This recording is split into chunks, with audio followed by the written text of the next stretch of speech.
Сәлеметсіздер ме, құрметті инста қонақтар. Өнерлі қалам әдеби шығармашылық жоба бойынша бүгін бізде қонақта ауданымыздың тұрғыны, қолына ұсталғы дарыған, темірден ою ойып жүрген өнерлі ағамыз Мұқатай Мақсат. Аға, қош келдіңіз. Әрі қарай әңгімемізді сұхбаттармен өрбітіп отырайық. Олай болса, сізге қояр алғашқы сұрағымыз: осы ұсталық өнер сізге кімнен дарыды және неше жасыңыздан бастап айналыстыңыз? Ассалаумағалейкум ағайын. Біз Жаңаталап ауылында тұрдық. Менің әкем өзі еңбек қызыл ту орденінің иегері. Анам мұғалім болды мектепте. Бұл тікелей қолөнер үлкен әкелерімізден болған дейді. Ал мен өзімнің бойымда осы бала кезімнен анам анықтағандықтан ба, анамның осыны әрі қарай өрбітіп кетуіме себепкер болды анам. Бала кезімде бізде үйдің қасында бір қойма болатын. Сол қойманы үшін босатып, сол үшін мектептен бір верстак дейді, ол уақытта соны қашау, сондайларды әкеліп беріп, сол кезде шеберхана алып беріп, маған көп себеп болды. Сонымен мен әрі қарай өрбітіп, бала кезімде ер тоқым жасайтынмын, қасынан бір арқарлар ойып есімде әлі. Сондай бір өнерлерім болды. Соны әрі қарай дамытып кеткен. Осы қазір алан қалумен нәпақамызды болсын дейміз бар. Келесі сұрағым: жалпы осы ұсталықпен айналысқаныңызға қанша жыл болды? Ұсталық енді жаңа айтып отырмын ғой, бала кезімде бар бойымда деп, осы өнер, жалпы өнер. Негізі кәсіп қып, осыны кәсіп бастағалы бізге осы темірмен кейінгі айналысқанымызға 10 жыл болды. Оның алдында біз үй жиһаздарын жасадық. Қасыма бауырларым жинап алып, бас аяғы енді біз бір 15-20 жыл болды. Жалпы негіз осы недегі бір қолөнер.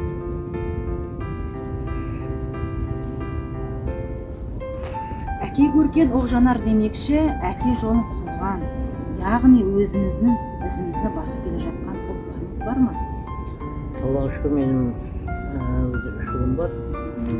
Үлкен ұлым қазір жұмыста, сыртта. Бірақ сол менің қасында болғасын көзі қанық, еңбекке баулып өсіргеннен кейін осы дәнекерлеушілікті жақсы меңгеріп алды. Сонымен қазір өзі кәсіпкерлер арасында 2 жыл мектеп оқиды.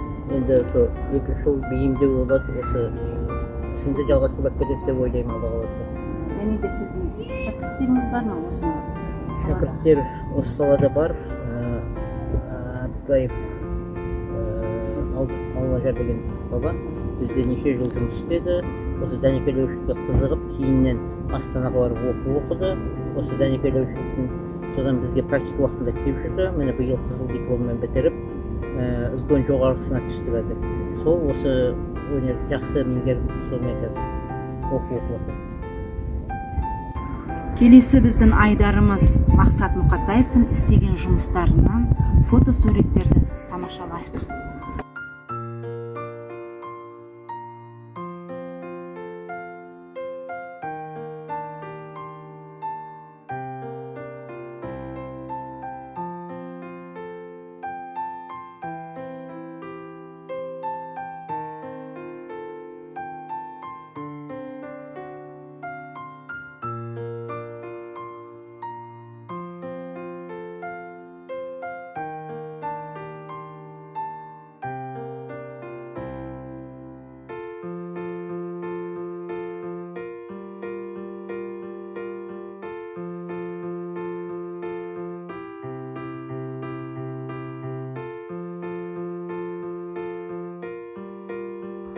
Мақсат Айтбекұлы, осы сіздің киіммен жасаған жұмыстарыңызды көруге келді. Осы туралы айтып өтсеңіз. Мына кезде қазақта сөз бір асығын түгел болсын дейді. Еліміз тыныш, жұртымыз аман болсын, асығымыз түгел болсын деген мағынада осыны қойдық. Бұл да жастарға бір үлгілі не болсын деп, асықтарын түгел болсын деген сияқты. Қыранды қойған себебіміз, әр қазақ үйінде қыран ұстаған бая ертеде. Қазір енді ол үрдіс азайып кетті ғой. Бірақ кезінде қыран ұстаған. Сол жастарымыз қырандай мықты болсын, алғыр болсын деп, осы қыранды қойдық. Асығын түгел болсын деп, бір ауылдың бейнесі негізі сондай болу керектін ауылдағы. кран ұстаған үйдің қасындағы асығы түгел болсын деген мағынада. Одан кейінгі қойған неміз мынау өзі даламыздың арқаның байлығы осы киік қой. Сәкен Сейфуллин әкеміздің өлеңі бар, ақсақ киікке арналған. Осы киікті көріп отырып, жастардың аңға, табиғатқа деген аяушылық оянсын деген мағынада осы киікті қойдық біз. Содан кейін мына өлеңін қойдық Сәкен Сейфуллин әкеміздің.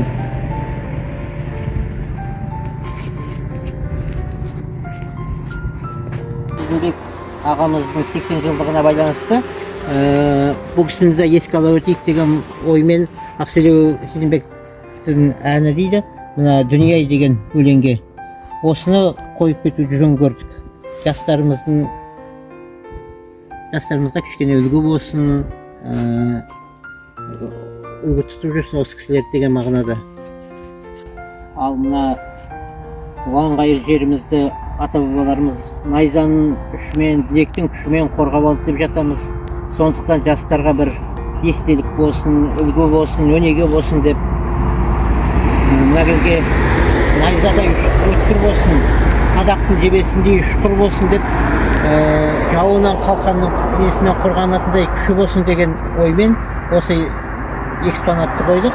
Және де қасына Махамбет Өтемісұлының өлеңін жаза кетуді жөн көрдік. Өйткені жастарға бір патриоттық сезімін оятатын, күш-қуат бір бойында ерлік бір несін оятатын мағыналы өлең болғаннан кейін соны қоюды жөн көрдік. Және де оның қасында мынау арыстан тұр. Арыстан туындымыздың қасында мынау жолбарыс тұр. Осы жолбарыстай айбатты, қайратты жастарымыз болсын деген оймен, тілекпен осы туындымызды қойдық. Мақсат мырза, тұшымды әңгімеңізге үлкен рахмет. Ауданымыздан өсіп келе жатқан жас ұрпақтарға біраз мағлұматтар бердік деген ойдамыз. Алтындай уақытыңызды бөліп келгеніңізге алғыс білдіреміз. Отбасыңызға амандық, жұмысыңыз арта берсін, шәкірттеріңіз көп болсын.